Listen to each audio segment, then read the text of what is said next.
En medio de la nada hay una torre.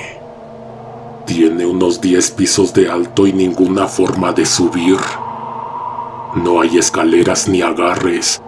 La estructura no permite que nadie la trepe. Aún así, allá arriba vive alguien. Una persona que se dedica todas las noches a mirar hacia el pueblo que está pasando los campos arbolados. Tengo una amiga que es del estado de San Luis Potosí y cada año celebra su cumpleaños en el pueblo. Al tercer año de conocernos me invitó al festejo que le organizaba a su familia. Fue un viaje largo a un pueblo remoto. Allá nos recibió su abuelo, un hombre muy amable que solo se comunicaba mediante señas. La fiesta fue al siguiente día. El desayuno y la comida estuvieron espectaculares. La bebida, la música y la convivencia con sus familiares y la gente del lugar. En un punto de la tarde, antes de que comenzara a oscurecer, mi amiga le pidió a un primo que nos llevara a conocer la Torre del Vigía. En el camino me fueron explicando el contexto del lugar.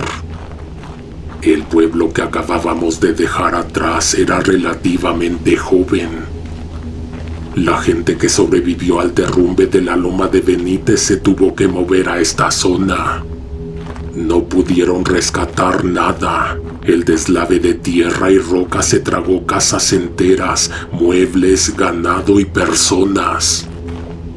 Este dato es fundamental porque cuando los bisabuelos de mi amiga llegaron a sentarse a estas tierras, la torre de vigilancia ya estaba ahí, erguida en medio de la nada. Si caminas y exploras los alrededores, te das cuenta de que no hay nada más. No hay huellas de otras construcciones, ni vive nadie en kilómetros a la redonda. ¿Quién levantó esa torre de vigilancia ahí? No se sabe con certeza. En el pueblo existen varias teorías, pero no hay ninguna evidencia histórica o documental. Calculo que caminamos unos 7 kilómetros, a paso constante, fácil 1 hora y media.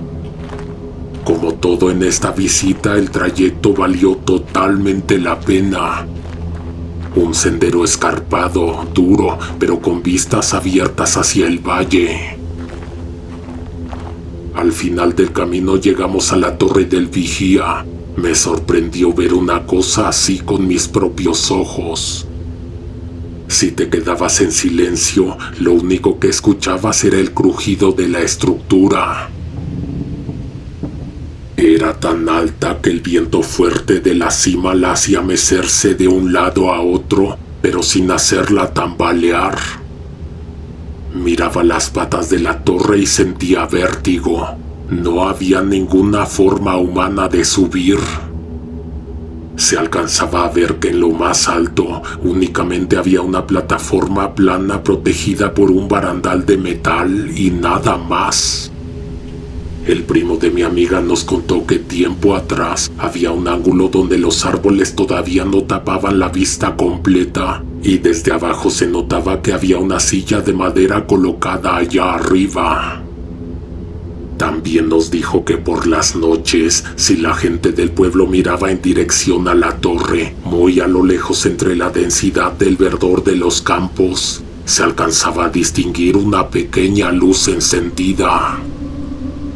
Había alguien instalado allá arriba durante las madrugadas. Pero, ¿cómo llegaba hasta allá? La gente decía que volando. ¿De qué otra manera podría alguien llegar a semejante altura sin escaleras? El primo me confirmó que en varias ocasiones los hombres del pueblo intentaron trepar sujetándose de las vigas, pero el material no ofrecía agarraderos ni puntos de apoyo. En ese momento mi amiga interrumpió la plática y señaló hacia la cima. «Se está asomando», gritó. Miramos hacia arriba. A la la distancia se alcanzaba a ver un rostro tembloroso y pálido recortado contra el filo de la plataforma. Nos observó fijamente durante 3 segundos y desapareció hacia adentro. ¿Es una bruja?, se me ocurrió preguntar. Los dos se quedaron callados de inmediato y se voltearon a ver en silencio, como si con mi deducción hubiera arruinado el final de la historia. El primo dijo que no, que era una persona que sí logró subir a la torre del vigía en su momento, pero que nunca más pudo bajar.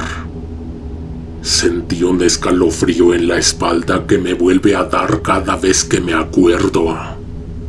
Sucedió hace muchos años, cuando unos niños andaban jugando por los rumbos de la torre. Aquellos eran campos extensos ideales para correr y esconderse. La torre siempre había representado un objeto inexplicable y casi místico para todos los habitantes que la conocían. Los chamacos ya iban de regreso a sus casas al atardecer, cuando uno de ellos se detuvo y señaló algo insólito en la base de la construcción. Pegada a uno de los pilares principales había una escalera. Era imposible que nadie la hubiera visto antes. Era una escalera recta de metal completamente vertical.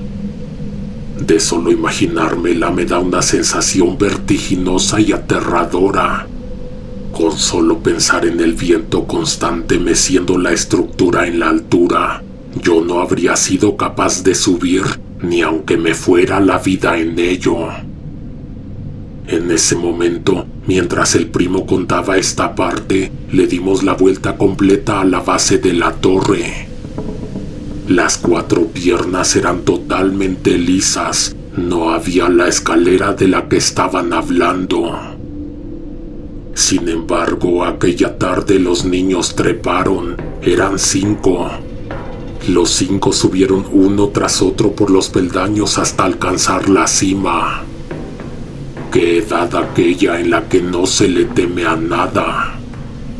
Al llegar arriba corroboraron lo que la gente siempre había especulado. Aquello era un puesto de observación de vigía. Había una silla firme y unos binoculares de montura pesada con los que se podía ver con absoluta claridad las casas del pueblo situadas a 1:30 de caminata. Por varios minutos los muchachos estuvieron maravillados contemplando el paisaje. Se turnaban el aparato para observar qué había por allá, qué se veía por el otro extremo y cómo lucían sus casas desde la distancia. Cuando a uno de ellos se le ocurrió que ya era hora de emprender el regreso, dio la noticia a los demás con la cara desencajada y pálida. La escalera ya no estaba. La buscaron 1, 2, 4, 10 veces. Recorrieron el borde de la plataforma y revisaron con desesperación cada pierna de la torre. La escalera había desaparecido por completo. Las vigas iban limpias hacia el suelo. Esos niños no volvieron a su casa esa noche, ni la noche siguiente, ni la que le siguió. Se quedaron atrapados allá arriba. No puedo decir que para siempre, porque lo que sucedió a continuación es más complicado y turbio que eso. La primera noche que no llegaron a cenar ni a dormir, sus padres salieron a buscarlos. A alguien en el pueblo se le ocurrió que debían rastrear los senderos lejanos, sabiendo que los chamacos solían andar jugando entre las rocas y los matorrales. Cuando se acercaron a la zona, comenzaron a escucharlos gritar, pero la gente no lograba ubicar de dónde venían los llantos y las súplicas. Las voces rebotaban en la copa de los árboles tupidos, produciendo un efecto de cúpula sonora que hacía parecer que los niños estaban escondidos en todos lados al mismo tiempo. Nadie se imaginaba que los 5 estaban atrapados en la plataforma superior de la torre del vigía. Lograron localizarlos entrada la madrugada. Por más que los adultos intentaban comunicarse desde la base para entender qué pasaba, los niños hablaban chillando, aterrados y gritando todos al mismo tiempo. La gente abajo intentó de todo para rescatarlos. Trataron de escalar las vigas, les aventaron cuerdas para que se amarraran, pero ninguna llegó hasta allá. Les gritaban que se animaran a brincar, que abajo los hombres los cachaban entre todos, pero la altura era descomunal. Varios hombres intentaron trepar, pero nadie lo logró. La que llegó más alto fue una mujer del pueblo. Subió varios metros, pero a mitad de la estructura se quedó completamente quieta. ¿Quién sabe qué habrá visto? Pues perdió el agarre y se dejó caer de espaldas al vacío. Murió al impactar contra el suelo y mató también a un hombre que estaba abajo apoyando el rescate y que se distrajo un segundo sin alcanzar a esquivar el cuerpo que caía. A partir de ahí, los pobladores intentaron hacerles llegar alimentos mientras averiguaban la manera técnica de bajarlos. Les aventaban cestas amarradas y morrales con comida, pero los envíos no alcanzaban la altura suficiente. Pegaban contra la estructura a medio camino y explotaban contra las piedras al caer cuando los niños no lograban atajarlos. Esa noche los mapaches y animales del monte comieron abundante con todo lo que se estrelló en el suelo. Y así transcurrieron los días. Los padres de los chamacos se tomaban turnos para velar en la base de la torre, esperando un milagro, porque en ese momento nadie tenía la menor idea de cómo resolver la situación. Cada cierto tiempo alguien entre la gente clamaba que debían tirar la estructura para evitar que volviera a pasarle algo así a otra persona, pero los demás lo frenaban y preguntaban: ¿y los niños que están arriba? ¿Sería mejor tirarla y matarlos o dejar que se murieran de hambre allá en las alturas? Sin embargo, los niños no se estaban muriendo de hambre. Estaban bien alimentados. Una bruja llegaba a la plataforma a verlos desde la primera noche que se quedaron atrapados. Eso era lo que los niños intentaban decirle a sus papás a puros gritos desde arriba, que había una mujer con ellos que les llevaba de comer cosas ricas, carne de cerdo horneada, verduras en conserva, pollos asados y un postre diferente cada madrugada. Les daba comida en abundancia porque los estaba engordando. Unos días, la bruja les decía que se los iba a comer en cuanto estuvieran listos, y otros días les decía que los iba a dejar allá arriba por el resto de sus vidas. En este punto del relato detuve al primo de mi amiga. Mientras mirábamos hacia la cima de la torre, le pregunté cómo era posible que en el pueblo supieran con tanto detalle lo que había ocurrido en la plataforma. «Porque uno de ellos sí bajó», respondieron mi amiga y el primo al mismo tiempo.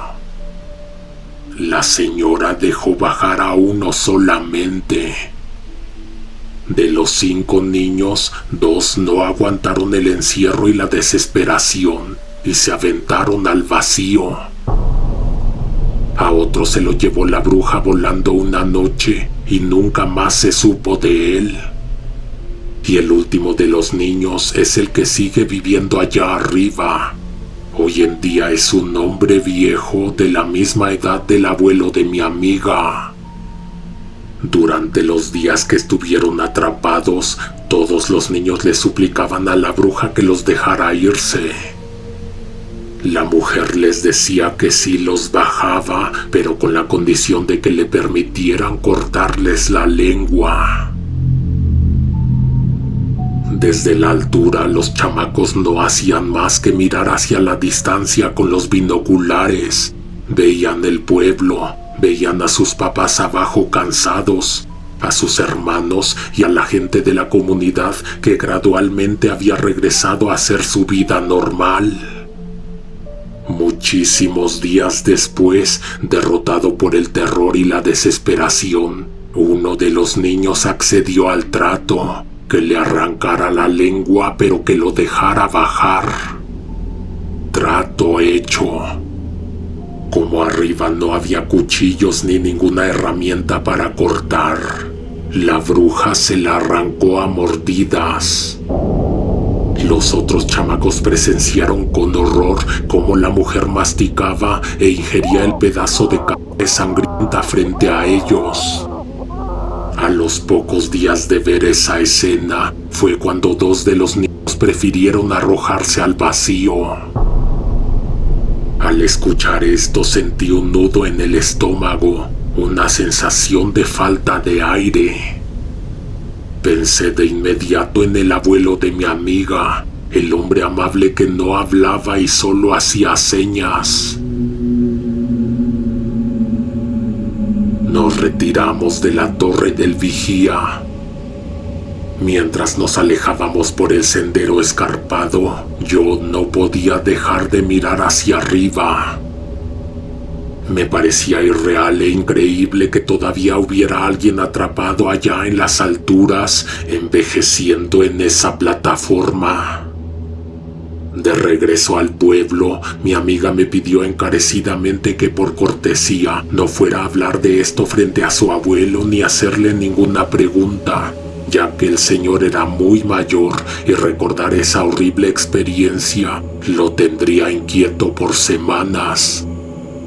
Me contó que lo único que su abuelo llegó a explicar en su vida sobre aquella noche fue que a uno de sus amigos se lo llevó la bruja volando entre la oscuridad y ya no lo regresó, y que a él, después de haberle arrancado la lengua, la mujer lo bajó cargado en brazos y lo acostó sobre el pasto de la base. El niño caminó solo 1.5 horas de regreso a su casa con la ropa completamente empapada en sangre. Llegamos a casa de su familia y cenamos en silencio. Posteriormente salimos un momento al patio a ver las estrellas. Yo seguía lejano, con la mente fija en la historia de la torre del vigía. Mi amiga se me acercó y me dijo que su abuelo le estaba preguntando si habíamos ido a visitar la torre. Le contesté al señor que sí con la cabeza, sin saber si debía tocar el tema o solo asentir de forma cordial. El abuelo me miró a los ojos y señaló con la mano hacia la arboleda verde oscura que se perdía en la noche. Dice que mires hacia allá. A lo lejos, en medio de la negrura de los árboles, se encendió una pequeña luz roja.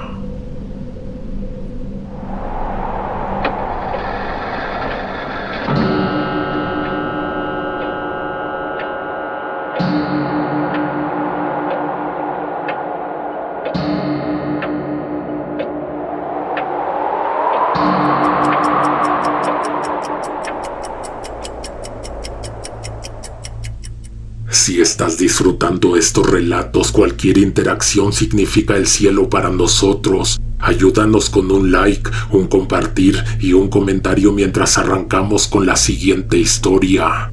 Si no te has suscrito, probablemente jamás vuelvas a saber de mí. Continuamos.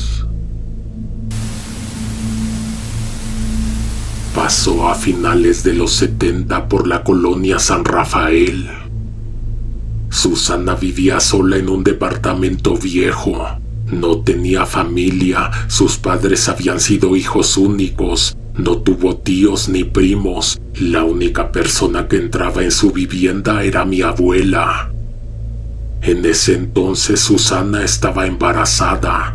No trabajaba y el papá de la criatura se había desentendido desde el principio. Mi abuela tenía llaves de su departamento, le llevaba mandado, ropa que arreglaba en su máquina de coser y le hacía compañía por las tardes. La primera cosa rara ocurrió un martes. Mi abuela abrió con su llave y encontró 2 tazas de café servidas sobre la mesa del comedor. Todavía soltaban vapor. Susana estaba sentada sola en el sillón con las manos cruzadas sobre el vientre. Mi abuela no preguntó nada. Pensó que tal vez el papá del bebé había ido a dar la cara o a dejar algo de dinero que bien que hacía falta.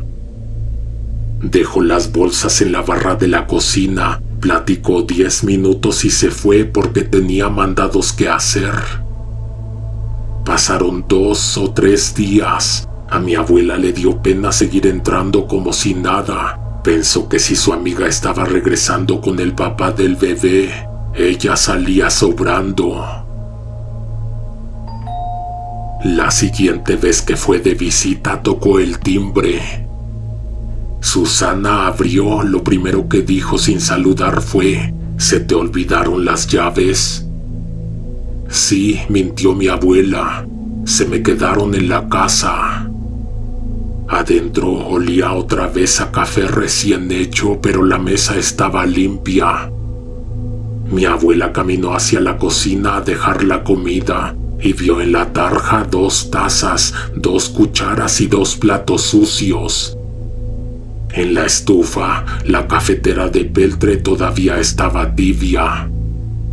Esta vez no se aguantó. ¿De quién es la otra taza, Susana?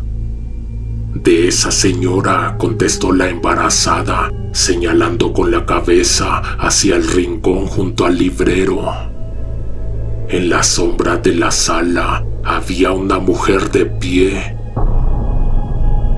Llevaba un rebozo que le cubría toda la cara menos la mirada. Estaba pegada a la pared, callada, mirando fijamente sin presentarse. Lo que le heló la sangre a mi abuela no fue la presencia de esa mujer, sino que Susana no le hubiera dicho desde que entró que había alguien ahí escuchando y viéndolo todo. La mujer no parpadeó.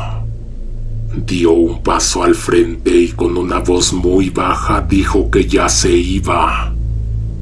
Caminó despacio hacia la salida, dijo buenas tardes mirando al piso, abrió la puerta y la jaló suavemente para no hacer ruido al cerrar. Mi abuela sintió las palmas de las manos húmedas de sudor. Susana fue a la cocina, tomó otras 2 tazas, pero solo le sirvió café a mi abuela. Ya tomé bastante, dijo. Resultó que la mujer se llamaba Nieves. Susana se la había cruzado un par de veces a las afueras de un templo en San Cosme. Decía que la señora Nieves supo que estaba embarazada antes que la misma Susana. Se le acercó un día después de misa a tocarle el vientre, y ahora la señora llevaba una semana yendo al departamento a hacerle compañía. Mi abuela le dijo que la mandara a la chingada, que no dejara entrar a una desconocida a su departamento, pero Susana le enseñó unas bolsas que estaban sobre la cama. La señora Nieves ya le había comprado mamilas, cobijas y un par de mamelucos teñidos de rosa.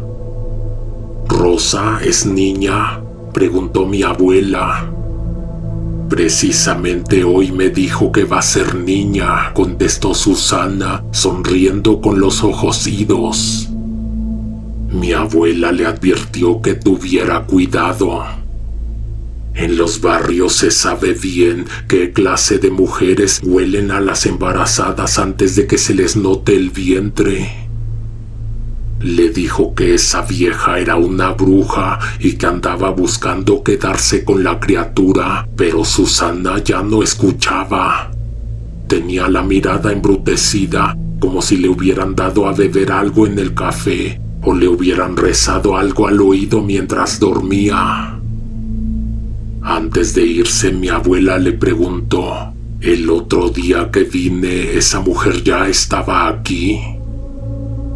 «Sí», dijo Susana, «estaba sentada ahí contigo y tú la ignoraste todo el rato».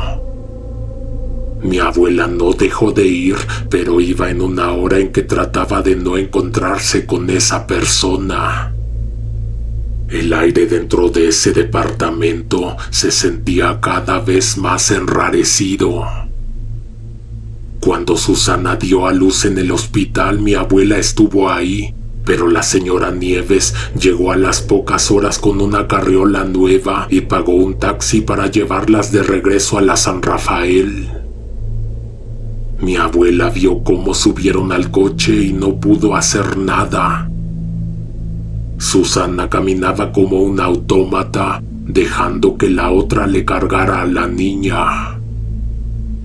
2 semanas después ocurrió lo que mi abuela tanto temía.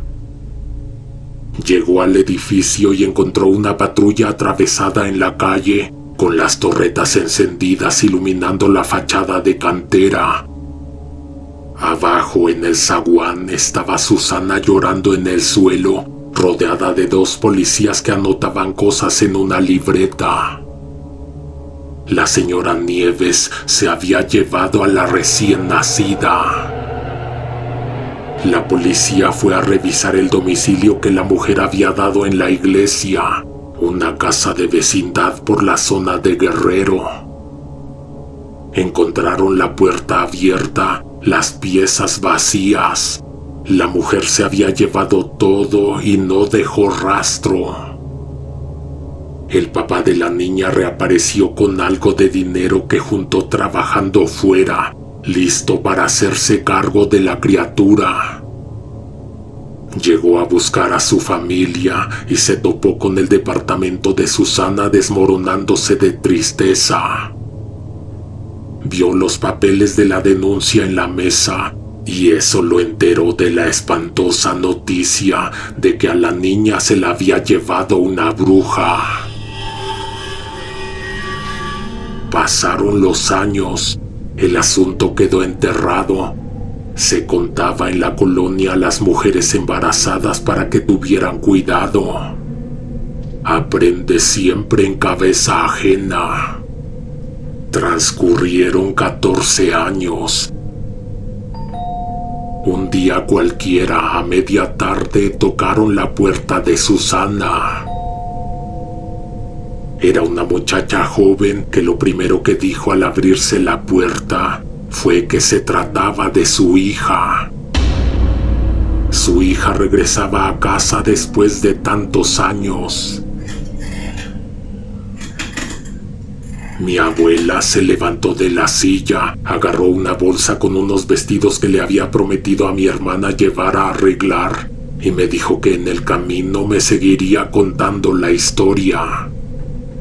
El taller estaba cerca, a unas 2 calles de la casa, detrás de un portón viejo que trabajaba a puerta cerrada. Mientras caminábamos por la banqueta, esperaba que mi abuela retomara la historia, pero no abrió la boca en todo el tramo. Solo cuando íbamos cruzando la esquina me mostró una sonrisa rara y me dijo que me iba a encantar la segunda parte. Nos detuvimos frente a la fachada. Arriba del marco del portón, amarrado a los barrotes, colgaba un moño negro. En ese momento no supe de quién era, ni se me ocurrió preguntar. Mi abuela tocó el timbre. Cuando abrieron, me di cuenta de que no estábamos en cualquier taller. Era la casa de la señora Susana, su amiga de toda la vida. Pero Susana no fue la que nos recibió, sino su hija. Una señora ya grande, de expresión severa y rasgos que de inmediato se me hicieron familiares. Mi abuela la miró un segundo, me agarró del brazo y me la presentó como si nada. Mira, ella es la niña que se robó la bruja. ¿De verdad? Le pregunté a mi abuela en voz baja sin despegar la vista de la mujer. Era una bruja de verdad, pero ¿a poco existen las brujas?, dije incrédulo. Mi abuela no me contestó, solo me dio un apretón en el brazo para que me callara y caminamos hacia la sala. La mujer se llamaba Juana. Hasta los 14 años había vivido aislada en la sierra. Se sentó frente a nosotros en un sillón viejo y empezó a contar una historia que se veía que se sabía de memoria de tanto repetirla. Dijo que la señora Nieves se la llevó a un jacal rodeado de muchos árboles, cuevas, precipicios y animales salvajes que rondaban por las noches. Juana creció pensando que el mundo era diminuto, a pesar de la vasta sierra que la rodeaba, pues por mucho tiempo solo conoció a la vieja y a un par de chivos flacos que sobrevivieron 12 inviernos de puro milagro. No había caminos para huir, a los lados solo había barrancos y una espantosa floresta tan apretada que daba terror alejarse unos metros. La única que salía de ahí era Nieves. Para surtirse de cosas, la vieja caminaba monte arriba hasta un claro donde la tierra estaba pelona, sin hierba. Juana la había seguido a escondidas varias veces. No le veía nada de raro ni de especial a esa plataforma, pero la señora Nieves tenía escondida una rama gruesa de tepozán. Se la acomodaba entre las piernas y antes de que el sol terminara de caer, el viento helado de la sierra bajaba y la vieja salía despegada, volando por encima de las copas de los pinos hasta perderse en la neblina. Si salía de día, regresaba al atardecer cargando 2 morrales llenos de comida para la quincena. Pero cuando salía de noche, la cosa era distinta. Volvía de madrugada cargando al hombro un saco de yute. De adentro salía un llanto ahogado, un chillido como el de una criatura a la que le están apretando el pecho para que no haga ruido. Juana no quiso entrar en detalles de lo que la vieja le hacía a esos niños que raptaba de los pueblos de por allá.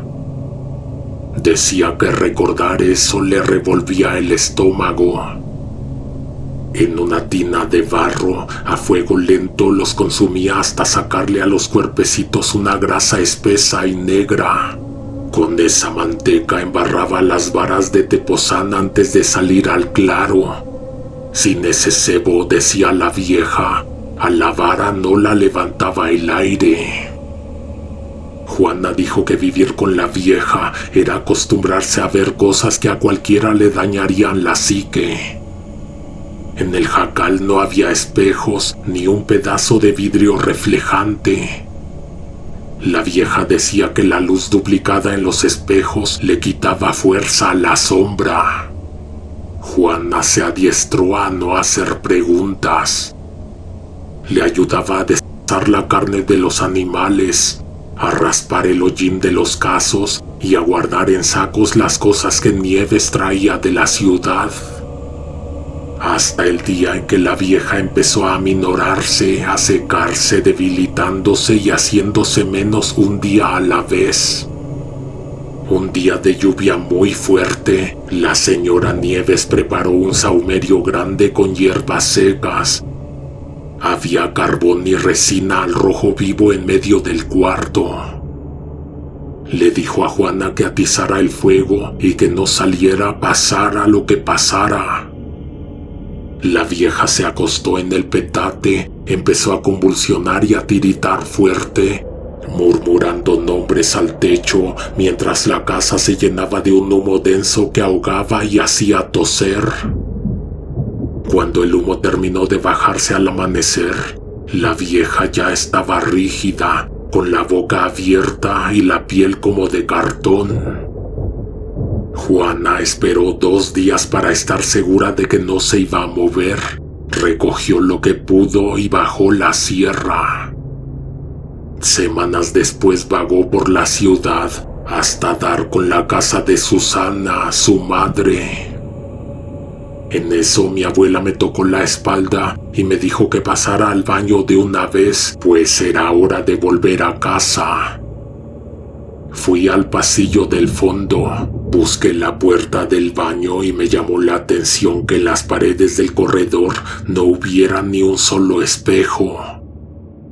Entré, me lavé las manos y arriba del lavabo tampoco había nada, solo la pared con el azulejo desgastado y la marca de donde alguna vez estuvo colgado un espejo. Al salir, la puerta del cuarto de Juana estaba semiabierta. La luz del corredor entraba por la abertura. Apoyada en la esquina, junto a los rollos de tela y un perchero viejo, vi una vara gruesa de unos 2 metros, limada del tronco y torcida de la punta. Era madera de tepozán. Estaba grasosa, gastada de un extremo como si la hubieran frotado durante años, junto a un recipiente de barro sin lavar. Nadie intentaba esconderla. Estaba recargada ahí a la vista de cualquiera, como un instrumento más de trabajo. Nos despedimos, la puerta de la calle se abrió sola y Juana solo asintió con la cabeza desde el sillón. Salimos al portón donde colgaba el moño negro de luto por Susana. Caminamos media cuadra en silencio por la banqueta. Juana no era su hija, ¿verdad?, le dije a mi abuela agarrándola del brazo. Juana es la bruja. Mi abuela ni siquiera se sorprendió, siguió caminando despacio. Claro, hijo, me respondió sin voltear a verme, pero quería que te dieras cuenta tú solo. La señora ya no esconde lo que es. Al principio sí, cuando andaba entre la gente de la iglesia, pero ahora que se murió Susana, ¿para qué disimular? Deja que los vecinos le digan Juana, porque así la conocieron cuando llegó de la sierra. Pero si quieres, dile señora Nieves, le da lo mismo. Ahora que regresemos por los vestidos le vas a preguntar cuántos años tiene.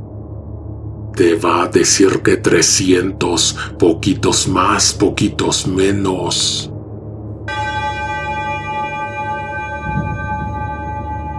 Se me ocurre que tengamos 2 frases clave. Miedo a las alturas si te gustó más la primera historia. Vara de tepozán si te gustó más la segunda. Deja además tus sugerencias para próximas entregas y recuerda, cada vez estamos más cerca de nuestros especiales de 15 y 19 de septiembre y de todo el mes de octubre, nuestra época favorita del año. Hasta la próxima. Alguien te observa en la oscuridad.